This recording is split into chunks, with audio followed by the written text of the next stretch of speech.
നമസ്കാരം, വണക്കം and welcome to my channel.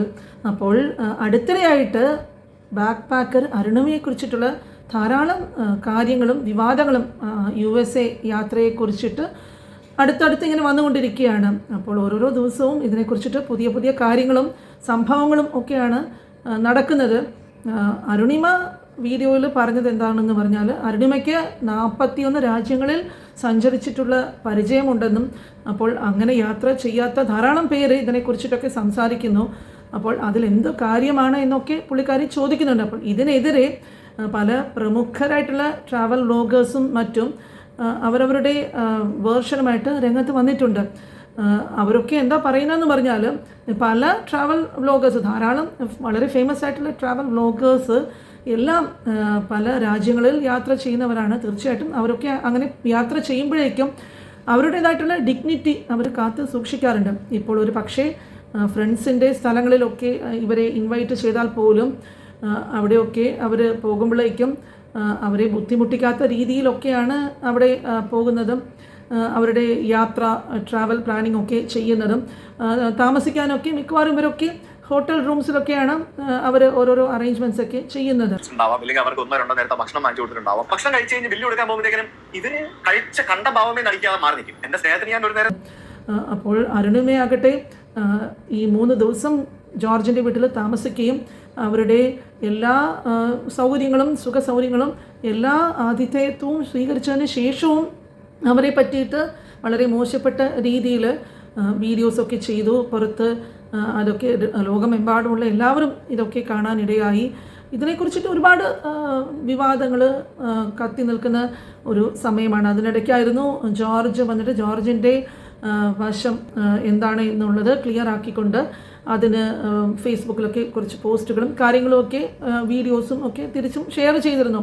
അപ്പോൾ അങ്ങോട്ടും ഇങ്ങോട്ടും ഇങ്ങനെ വീഡിയോസും കാര്യങ്ങളുമൊക്കെ പരസ്പരം വന്നുകൊണ്ടിരിക്കുമ്പോഴേക്കും അതിനിടയ്ക്കായിരുന്നു ഈ പ്രമുഖ ട്രാവലർ വ്ലോഗേഴ്സ് കുറേ പേര് ഇതിനെക്കുറിച്ചിട്ട് അവരവരുടെ അഭിപ്രായങ്ങൾ എന്താണെന്നുള്ളത് തുറന്ന് അവർ ഓപ്പണായിട്ട് സംസാരിച്ചിട്ട് കൊണ്ടുവന്നിരുന്നപ്പോൾ വീഡിയോസ് ചെയ്യുന്നതൊക്കെ ഞാൻ കണ്ടു.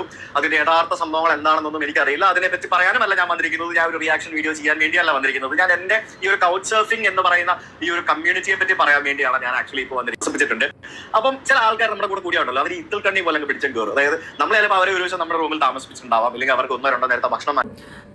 ഞാൻ എന്താണ് ഈ ടോപ്പിക്കിനെ കുറിച്ചിട്ട് പിന്നെയും സംസാരിക്കുന്നതിനെ കുറിച്ചിട്ട് ഞാൻ മുമ്പും 2-3 വീഡിയോസ് ചെയ്തിട്ടുണ്ടായിരുന്നു. പക്ഷേ ഇതൊക്കെ കേട്ടപ്പോഴേക്കും ഇതിനെക്കുറിച്ചിട്ട് ചില കാര്യങ്ങളെങ്കിലും ഒന്ന് സംസാരിക്കണമെന്ന് തോന്നിയത് കൊണ്ടാണ് ഈ വീഡിയോ ചെയ്യാമെന്ന് വിചാരിച്ചത്.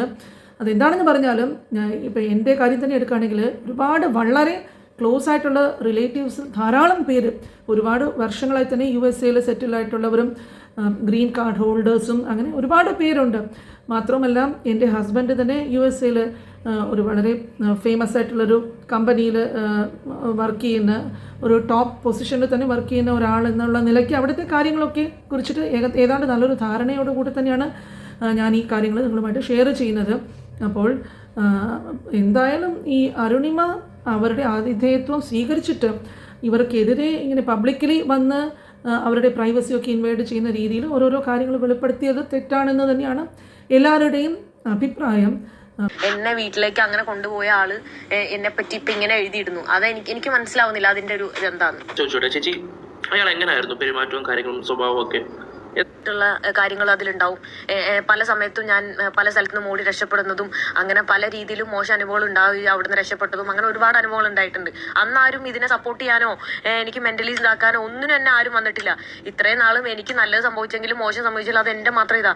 ആരും എന്നെ സപ്പോർട്ട് ചെയ്തിട്ടും ആരും എന്നെ ഒന്നും ആക്കിയിട്ടല്ല ഞാൻ എൻ്റെ യാത്രകൾ മുന്നോട്ട് പോകുന്നത്. പിന്നെ ഈ പറഞ്ഞ പോലെ USA കുറിച്ചിട്ട് പറയുകയാണെങ്കിൽ അവരുടേത് ഇത് മുമ്പ് പറഞ്ഞിട്ടുള്ളതുപോലെ ഒരു പ്രത്യേകതരം കൾച്ചറാണ് അവരവിടെ ഫോളോ ചെയ്യുന്നത്. ഈ സ്ട്രേഞ്ചേഴ്സിനോടൊക്കെ അവർ അങ്ങനെ അടുത്തിടപഴകാറില്ല. പിന്നെ അവിടെ എങ്ങനെയാണെന്ന് പറഞ്ഞാൽ അവരെല്ലാവരും ഇൻഡിപെൻഡൻ്റ് ആണ്. അവരുടെ സ്വന്തം കാര്യങ്ങളും ചിലവുകളും ഒക്കെ അവർ തന്നെ ഏൺ ചെയ്യുന്ന മണിയിൽ തന്നെയാണ് അവരവരുടെ കാര്യം നോക്കുന്നത്. ഇപ്പം ധാരാളം ട്രാവലേഴ്സ് യാത്ര പോകുന്ന അവരും എല്ലാം തന്നെ അവരുടെ സ്വന്തം കാര്യങ്ങൾ, അക്കോമഡേഷൻ ആയാലും ഫുഡായാലും അവരുടെ പോക്കറ്റിൽ നിന്നും തന്നെയാണ് അവരൊക്കെ ഈ എക്സ്പെൻസസ് ഒക്കെ വഹിക്കുന്നത്. അപ്പോൾ ജോർജിൻ്റെ വീട്ടിലൊക്കെ താമസിച്ചിട്ട് ഇത്രയധികം തെറ്റിദ്ധരിപ്പിക്കുന്ന രീതിയിൽ ഓരോരോ കാര്യങ്ങൾ സംസാരിച്ചിട്ടും ഇതുവരെ അരുണിമ അതിന് ക്ഷമ ചോദിക്കാൻ തയ്യാറായിട്ടില്ല എന്നുള്ളൊരു അഭിപ്രായം ഒരുപാട് പേര് പറയുന്നുണ്ട്. ആള് അങ്ങനെ ഒരു പോസ്റ്റ് ഇട്ട് എന്താ ഹാഫ് നേക്കഡ് ആയിട്ട് ഞാൻ ഇട്ടു എന്ന് പറയുന്നത്. ഇപ്പൊ ആള് തന്നെ ആളുടെ എന്തോ അക്കൗണ്ടിൽ പറഞ്ഞേക്കുന്നു എനിക്കെതിരെ കേസ് കൊടുത്തേക്കുവാണ്, ഇവിടെ ഇൻസൾട്ട് ചെയ്ത് പറഞ്ഞിട്ട് മാത്രമാണ് ആൾക്ക് മാക്സിമം കേസ് കൊടുക്കാൻ പറ്റുള്ളൂ. കേസ് കൊടുത്തേക്കുന്ന അങ്ങനെ. അപ്പൊ ആളെന്താ തന്നെ ചെയ്യുന്നത്? ആ സെയിം കാര്യമല്ലേ അപ്പൊ ആള് ചെയ്തേക്ക്. ഞാൻ പക്ഷെ ഇൻസൾട്ട് ചെയ്തു എന്ന് പറഞ്ഞാൽ ആൾക്ക് കൊടുക്കാൻ പോലും പറ്റില്ല. കാരണം ഞാൻ ആ മലയാളം വീഡിയോ ഞാൻ ചെയ്ത വീഡിയോയിൽ ഒരു സ്ഥലത്ത് പോലും ഒരാളെ ഞാൻ മോശമാക്കി പറയുന്നില്ല. മനസ്സിലായോ? ഞാൻ ചെയ്ത ഒരു വീഡിയോയിൽ പോലും ആള് പാവമാണ് എന്നൊരു ഇപ്പോൾ US പോകുമ്പോഴേക്കും അവിടെ ഉള്ള ഫ്രണ്ട്സോ റിലേറ്റീവ്സോ ആരെങ്കിലും ക്ഷണിച്ചാൽ തന്നെ അവിടെയൊക്കെ പോയി താമസിക്കുകയാണെങ്കിൽ ശരി, ഇല്ല വിസിറ്റിന് പോവുകയാണെങ്കിൽ ശരി, ഇപ്പോൾ നമ്മൾക്ക് ഇഷ്ടപ്പെടാത്ത ഒരു സൈഡ് ഓഫ് ക്യാരക്ടർ എല്ലാവർക്കും ഉണ്ടാകും. പക്ഷേ നമ്മൾ മറ്റുള്ളവരുടെ കൂടെ പോയി താമസിക്കുമ്പോഴോ ഇല്ല അവരുടെ അതിഥിയായിട്ടൊക്കെ പോകുമ്പോഴോ നമ്മൾ അതൊന്നും പുറത്തെടുക്കാതെ അവരെ ഒരു തരത്തിലും ബുദ്ധിമുട്ടിക്കുകയോ അവർക്കൊരു തലവേദന ഉണ്ടാക്കുകയോ ചെയ്യാത്ത രീതിയിൽ നമ്മുടെ ഏറ്റവും നല്ലൊരു പെരുമാറ്റം തന്നെയാണ് അവിടെ നമ്മൾ പുറത്ത് കാണിക്കേണ്ടത്.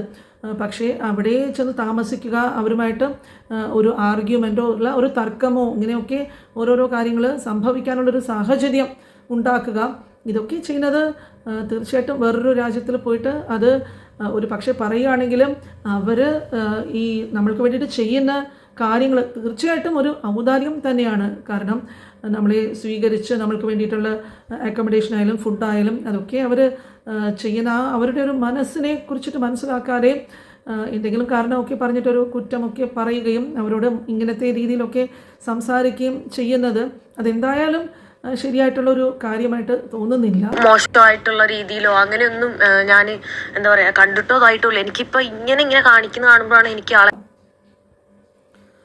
ഇപ്പോൾ ഈ ട്രാവലിംഗ് വ്ലോഗ്സ് ചെയ്യുന്നവർക്കും ഈ ഹിച്ച് ഹൈക്കേഴ്സും ഇങ്ങനത്തെ ആളുകൾക്കും ഒക്കെ യൂട്യൂബിൽ നിന്ന് നല്ലൊരു റവന്യൂ തന്നെയാണ് അവർക്ക് കിട്ടാറുള്ളത്. അതുമാത്രവുമല്ല അവർക്ക് ധാരാളം ഈ പ്രൊമോ വീഡിയോസ് വഴിയായിട്ട് നല്ല ഒരു സമ്പാദ്യം തന്നെ അവർ ഉണ്ടാക്കാറുമുണ്ട്.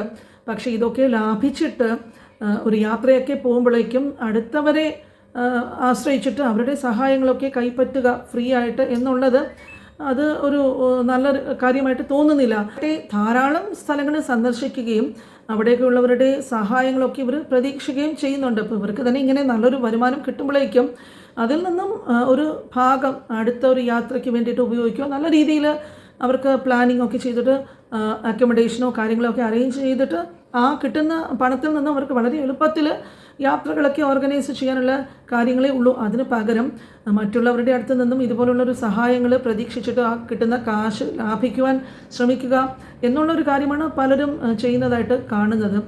മാത്രവുമല്ല ഇപ്പോൾ അവിടെയുള്ള ആളുകൾ പൊതുവെ അവരുടെ ട്രെൻഡ് ഇല്ല, അവിടുത്തെ കൾച്ചർ എന്താണെന്ന് പറഞ്ഞാൽ അവിടുത്തെ ആളുകൾക്ക് അവർക്കൊരു കാര്യം നടക്കണം എന്നുണ്ടെങ്കിൽ അവർ മറ്റുള്ളവരുടെ സഹായം ഒരിക്കലും പ്രതീക്ഷിക്കാറില്ല. അവർ സ്വയം തന്നെ അവർക്ക് ആവശ്യമുള്ള കാര്യങ്ങൾ ആരുടെയും സഹായമോ ഒരു രീതിയിലും എക്സ്പെക്റ്റ് ചെയ്യാതെ തന്നെയാണ് അവർ അവരുടെ കാര്യങ്ങൾ നോക്കുന്നത്. പിന്നെ വേറൊരു പ്രധാനപ്പെട്ട കാര്യം അവിടെയുള്ളവരെ കുറിച്ചിട്ട് പറയുകയാണെങ്കിൽ അവിടുത്തെ കൾച്ചറിനെ കുറിച്ചിട്ട് പറയുകയാണെങ്കിലും ഇപ്പോൾ വിദേശത്തുള്ളവർ എസ്പെഷ്യലി US UK പോലുള്ള രാജ്യങ്ങളിൽ അവർ യൂറോപ്പായാലും ശരി അവരൊക്കെ വാഹനമൊക്കെ ഓടിക്കുകയാണെങ്കിലും വേറെ എന്ത് കാര്യത്തിനാണെങ്കിലും അവർക്ക് അവരുടേതായിട്ടുള്ളൊരു ഡിസിപ്ലിൻ അവരെപ്പോഴും കീപ്പ് ചെയ്യാറുള്ള ഒരു ഇതാണ്. അപ്പം മറ്റുള്ളവർക്ക് ഒരു ബുദ്ധിമുട്ടും ഇല്ലാത്തൊരു രീതിയിലാണ് അവരൊക്കെ പെരുമാറുന്നത്. പക്ഷേ അവിടെ കുട്ടികൾ ഉൾപ്പെടെ ഉള്ളവരുടെ ഒരു സ്വഭാവം എന്താണെന്ന് വെച്ചാൽ അവിടെ ആർക്കും ആ സ്വീറ്റ് ടോക്കിംഗ് എന്നുള്ളൊരു കാര്യമേ ഇല്ല. നമ്മുടെ ഇന്ത്യക്കാരിൽ ഒരുപാട് പേർക്ക് ഉള്ളതാണ് ഈ സ്വീറ്റ് ടോക്കിംഗ്, അതായത് മറ്റുള്ളവരെ പ്രശംസിച്ചിട്ടുള്ള രീതിയിലൊക്കെ സംസാരിക്കുക, തുറന്ന് സംസാരിക്കാതെ എല്ലാം ഒതുക്കി വെച്ചിട്ട് പെരുമാറുന്ന ഒരു പ്രകൃതമാണ് നമ്മളുടെ ഇടയിൽ ധാരാളം കാണാറുള്ളത്. പക്ഷേ അവിടെ അങ്ങനെയല്ല. എന്തെങ്കിലും അവർക്ക് ഇഷ്ടപ്പെടാത്തതോ ഇല്ല ബുദ്ധിമുട്ടുള്ളതോ ഒക്കെയുള്ള കാര്യങ്ങൾ അവർ മുഖത്ത് നോക്കിയിട്ട് ഓപ്പണായിട്ട് തന്നെ അവർ തുറന്നടിച്ച് സംസാരിക്കുന്ന പ്രകൃതക്കാരാണ്. പ്രത്യേകിച്ച് കുട്ടികളായാലും ശരി വലിയവരായാലും ശരി. അപ്പോൾ ഇങ്ങനെയൊക്കെ അവർ ഓപ്പണായിട്ട് സംസാരിക്കുമ്പോഴേക്കും തുടക്കത്തിലൊക്കെ ഇത് കേൾക്കുമ്പോൾ നമ്മൾക്കതൊരു ബുദ്ധിമുട്ടായിട്ട് തോന്നുമെങ്കിലും പിന്നെ കുറേ അവരുമായിട്ട് നമ്മൾ വന്നിട്ട് പരിചയപ്പെട്ട് കഴിയുമ്പോഴേക്കും അവർ നല്ലൊരു കാര്യമാണ് ചെയ്യുന്നത്. ഫ്രാങ്കായിട്ട് സ്ട്രെയിറ്റ് ഫോർവേഡുമായിട്ടാണ് അവരുടെ കാര്യങ്ങൾ പുറത്ത് പറയുന്നത് എന്നുള്ളത് പിന്നീട് നമ്മൾക്ക് മനസ്സിലാകും. ഇനി ഇങ്ങനെയൊരു പ്രശ്നം വന്നത് കാരണം അവിടെയുള്ളവർ അത്യാവശ്യ സൗകര്യങ്ങളോ സഹായങ്ങളോ പോലും ഇവിടെ നിന്നും പോകുന്നവർക്ക് ചെയ്യാനായിട്ട് മടിക്കുന്ന ഒരു സാഹചര്യം ഉണ്ടാകാതിരുന്നാൽ മതി. കാരണം ഇങ്ങനെ ഓരോരോ ഇഷ്യൂസൊക്കെ വരുമ്പോഴേക്കും ഇതുവരെ സഹായിച്ചു കൊണ്ടിരുന്ന അവിടുത്തെ ആൾക്കാർ വന്നിട്ട് ഇനി തീർച്ചയായിട്ടും, കാരണം അവരെയും കുറ്റം പറയാൻ പറ്റില്ല, സഹായിച്ചു കഴിഞ്ഞിട്ട് ഇങ്ങനെ അവർക്ക് ഓരോരോ കുറ്റങ്ങളും പ്രശ്നങ്ങളും ഒക്കെ അവരുടെ തലയിലാവുകയാണെങ്കിൽ തീർച്ചയായിട്ടും ആരായാലും ഇനി ഫ്യൂച്ചറിൽ ഇതുപോലെ ഓരോരോ ഹെൽപ്പോ ഇല്ല ഇങ്ങനത്തെ ഒരു അറേഞ്ച്മെൻറ്റോ ഒക്കെ ചെയ്യാനായിട്ട് അവരും മടിക്കും. അപ്പോൾ ഈ ഒരു ഇഷ്യൂ കാരണം ഇങ്ങനെ അത് എല്ലാ ഭാഗത്തും, ലോകത്തിൻ്റെ എല്ലാ ഭാഗത്തും ഈ ഒരു വീഡിയോയും ഈ ഉണ്ടായ ഇഷ്യൂസും ഒക്കെ എല്ലാവരും അറിഞ്ഞു കഴിഞ്ഞു. ഇപ്പോൾ സന്തോഷ് ജോർജ് കുളങ്ങര പോലെയുള്ള വലിയ വലിയ ഈ ട്രാവൽ വ്ലോഗേഴ്സൊക്കെ അവർ തനിയെയാണ് ഈ എക്സ്പെൻസസ് ഒക്കെ വഹിച്ച് യാത്ര ചെയ്യുന്നതും പിന്നെ അവിടെയുള്ള കാഴ്ചകളൊക്കെ അവരുടെ സഞ്ചാരം ചാനൽ വഴി ഫ്രീ ആയിട്ട് ഇവിടുത്തെ വ്യൂവേഴ്സിനൊക്കെ എത്തിക്കുന്നതുമൊക്കെ അവർ സ്വന്തം പോക്കറ്റിൽ നിന്നും ചിലവാക്കുന്ന പൈസ കൊണ്ട് തന്നെയാണ്. അപ്പോൾ ഇങ്ങനെ ഈ ട്രാവലിങ്ങിനൊക്കെ പോയിട്ട് അവിടുത്തെ വീഡിയോസൊക്കെ കാണിക്കുന്നത് വളരെ നല്ല കാര്യം തന്നെയാണ്. പക്ഷേ അത് ഇങ്ങനെ ഒരു രീതിയിൽ ഓരോ സ്ഥലത്ത് പോയിട്ട് താമസിച്ചിട്ട് അവരെ ബുദ്ധിമുട്ടിക്കുന്ന ഒരു രീതിയിൽ അത് അവിടെ അങ്ങനെ ആർക്കും ഈ ഒരു പതിവ് അവർ ഇഷ്ടപ്പെടാറില്ല. കാരണം അവിടെ പോയവർക്ക് തീർച്ചയായിട്ടും ഇതിനെക്കുറിച്ചിട്ട് അറിയാമായിരിക്കും. അവിടെ നിന്നുള്ളവർക്ക് ഈ വീഡിയോ കാണുന്നവർക്ക് നിങ്ങൾക്ക് തീർച്ചയായിട്ടും ഇതിനെക്കുറിച്ച് അറിയാവുന്ന കാര്യങ്ങൾ കമൻസ് വഴി ഷെയർ ചെയ്യുക. ഇതുപോലെ ആണ് അവിടുത്തെ കാര്യങ്ങൾ ആണെന്നാണ് എൻ്റെ അനുഭവത്തിൽ നിന്ന് ഞാൻ മനസ്സിലാക്കിയിട്ടുള്ളത്. പിന്നെ ഒരു കാര്യം എല്ലാവരും ചോദിച്ചത് എന്താണെന്ന് പറഞ്ഞാൽ, ഒരുപാട് പേർക്കുള്ളൊരു ചോദ്യം വന്നിട്ട് US ടൂറിസ്റ്റ് വിസയ്ക്ക് സോഷ്യൽ മീഡിയ പ്ലാറ്റ്ഫോം വഴി പണം സമ്പാദിക്കാൻ അനുവാദമുണ്ടോ എന്നാണ്. അപ്പോൾ എൻ്റെ അറിവിൽ ഒരു ടൂറിസ്റ്റ് വിസ സോഷ്യൽ മീഡിയ വഴിയോ ഓൺലൈൻ വഴിയോ പണം സമ്പാദിക്കാനായിട്ട് അനുവദിക്കാറില്ല. ബിക്കോസ് ആ ഒരു ടൂറിസ്റ്റ് വിസ കൊണ്ട് ഗവൺമെൻറ് ഉദ്ദേശിക്കുന്നത് എന്താണെന്ന് പറഞ്ഞാൽ വെറുതെ അവിടെ ചെന്നിട്ട് സ്ഥലങ്ങൾ കാണുക, ഒരു വിനോദ ആവശ്യത്തിന് വേണ്ടിയിട്ട് എന്നുള്ളതിൽ കവിഞ്ഞ് മറ്റ് ജോലിയുടെ ആവശ്യത്തിനോ വേറെ ഒരു പർപ്പസിനായിട്ടും അത് അവിടെ ചെയ്യാൻ പാടില്ല. അങ്ങനെയാണെങ്കിൽ വിസയ്ക്ക് തന്നെ ഒരു ബാൻ വരികയും വേറെ ഭാവിയിൽ പല പ്രശ്നങ്ങളും ഉണ്ടാകാനായിട്ട് സാധ്യതയുണ്ട് ഇതുവഴി. അപ്പോൾ അങ്ങനെ ഏതെങ്കിലും കാരണം കൊണ്ട് ഈ വിസ സ്റ്റേറ്റസൊക്കെ അവർ റദ്ദ് ചെയ്താൽ പിന്നീട് വലിയ ബുദ്ധിമുട്ടാണ് തിരിച്ച് അങ്ങോട്ടൊക്കെ ട്രാവൽ ചെയ്യാനായിട്ട്. പിന്നെ അരുണിമയുടെ കാര്യത്തിനെ കുറിച്ചിട്ട് പറയുകയാണെങ്കിൽ എന്തെങ്കിലും അരുണിമയ്ക്കെതിരെ ഇപ്പോൾ പോലീസ് കംപ്ലയിൻറ്റോ കേസോ ഒക്കെ വന്നിട്ടുണ്ടെങ്കിൽ നിയമലംഘനത്തിൻ്റെ പേരിലാണെങ്കിൽ പോലും പോലീസ് പിടിയിൽ ആയിക്കഴിഞ്ഞാൽ പിന്നെ അവിടെ രണ്ടാമത് US വിസിറ്റിനൊക്കെ തീർച്ചയായിട്ടും അതൊരു പ്രോബ്ലമായിട്ട് ഭാവിയിൽ വരാനും സാധ്യതയുണ്ട്. അപ്പോൾ ഇങ്ങനെ കുറേ കാര്യങ്ങൾ ഇതിൽ നിന്നും മനസ്സിലാക്കാൻ കൂടി വേണ്ടിയിട്ടാണ് ഒരുപാട് പേര് ഈ ട്രാവലേഴ്സും ഈ ട്രാവലിംഗ് വ്ലോഗേഴ്സൊക്കെ ധാരാളം പേർക്ക് അനുഭവസ്ഥരും ഇങ്ങനെ സഞ്ചരിച്ചവരും എല്ലാവരുടെയും അഭിപ്രായം എല്ലാവരും ഒരേ രീതിയിൽ തന്നെയാണ് പറയുന്നത്. അരുണിമയുടെ ഭാഗത്ത് തീർച്ചയായിട്ടും തെറ്റുണ്ട്. എന്തൊക്കെ പറഞ്ഞാലും ശരി, ഇങ്ങനെ ഒരു പെരുമാറ്റം ഒരിക്കലും അരുണിമയുടെ പക്ഷത്തു നിന്നും ഉണ്ടാകരുതായിരുന്നു എന്നുള്ള അഭിപ്രായം തന്നെയാണ് അധികം ആളുകളും പറയുന്നത്.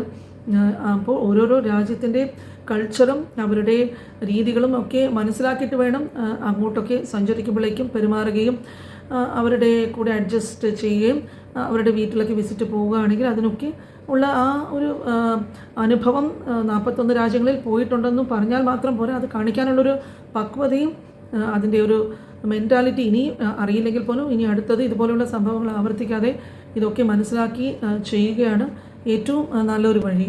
ഞാൻ കണ്ടിടത്തോളം വളരെയധികം ഡിഗ്നിറ്റിയും നല്ല രീതിയിലത്തെ ഒരു പെരുമാറ്റവും ഒക്കെ കാണിക്കുന്നവരാണ് എസ്പെഷ്യലി ഈ രാജ്യങ്ങളിൽ നിന്നുള്ള ആളുകളൊക്കെ. അപ്പോൾ അവരുടെ ആ ഒരു നോ പറയാൻ പോലും അവർക്ക് വലിയൊരു ബുദ്ധിമുട്ടുള്ള ആളുകളാണ്. അപ്പോൾ കഴിയുന്നത് അവർ മുഖത്തിലടിച്ചതുപോലെ ഒരാവശ്യം വന്നാൽ തീർച്ചയായിട്ടും അത് അവർ പറയാനായിട്ട് മടി കാണിക്കില്ലെങ്കിലും ഇനി വിദേശത്ത് പോകുന്ന യൂട്യൂബ് വ്ളോഗേഴ്സിനും ട്രാവൽ വ്ളോഗേഴ്സിനും ഒക്കെ ഇതൊരു പാരയായിട്ട് വരാതെ ഇരിക്കട്ടെ. അപ്പോൾ എല്ലാവരും ഇതുപോലെ കമൻസൊക്കെ ധാരാളം ഈ വീഡിയോസിനെ കുറിച്ചിട്ട് പറയുന്നുണ്ട്. പിന്നെയും 1-2 തവണ റിപ്പീറ്റഡായിട്ട് ഇതേ ടോപ്പിക്കിൽ തന്നെ വീഡിയോസ് ഇടേണ്ടി വന്നത് ഇതിൽ വിട്ടുപോയിട്ടുള്ള ഒരു ചില കാര്യങ്ങളും പിന്നെ അവിടുത്തെ കാര്യങ്ങൾ അറിയാവുന്നുള്ള ഒരു രീതിയിൽ കുറേ പോയിൻറ്റ്സ് കൂടെ ഇതിൽ പറയാനുണ്ടെന്ന് തോന്നിയത് കൊണ്ടാണ് ഇങ്ങനെ ഒരു വീഡിയോ ഷെയർ ചെയ്യുന്നത്. അപ്പോൾ ഇതിനെക്കുറിച്ചിട്ട് അറിയാവുന്നവർക്ക് പിന്നെയും ഈ ഒരു വീഡിയോ ഫുള്ളായിട്ട് റിപ്പീറ്റഡായിട്ട് കാണണമെന്നില്ല. അപ്പോൾ ഇത് അറിയാത്തവർക്ക് വേണ്ടിയിട്ട് അവിടുത്തെ കാര്യങ്ങളെക്കുറിച്ചിട്ടൊന്നൊരു ഇൻട്രൊഡക്ഷന് വേണ്ടിയിട്ടാണ് അവരെ ഒന്ന് അവർക്കൊന്ന് ഒരു അവയർനെസ് കിട്ടാൻ വേണ്ടിയിട്ടാണ് ഈ ഒരു വീഡിയോ ചെയ്തിരിക്കുന്നത്. അപ്പോൾ നിങ്ങളുടെ അഭിപ്രായം ഇത് ഈ ഒരു വിഷയത്തിനെ കുറിച്ചിട്ട് എന്താണ് എന്നുള്ളത്, ഇനിയും ഇന്ന് പറഞ്ഞ ടോപ്പിക്സിനെ കുറിച്ചിട്ടുള്ള അഭിപ്രായങ്ങൾ എന്താണെന്നുള്ളത് നിങ്ങൾ മറക്കാതെ കമൻസിൽ ഷെയർ ചെയ്യുക. ഇതുവരെയും ചാനൽ സബ്സ്ക്രൈബ് ചെയ്തിട്ടില്ലാത്തവരുണ്ടെങ്കിൽ മറക്കാതെ ചാനൽ സബ്സ്ക്രൈബ് ചെയ്യുക. ഇതുപോലെ അടുത്ത വീഡിയോയുമായിട്ട് വരുന്നത് വരെ എല്ലാവർക്കും താങ്ക്സ് ഫോർ വാച്ചിങ്.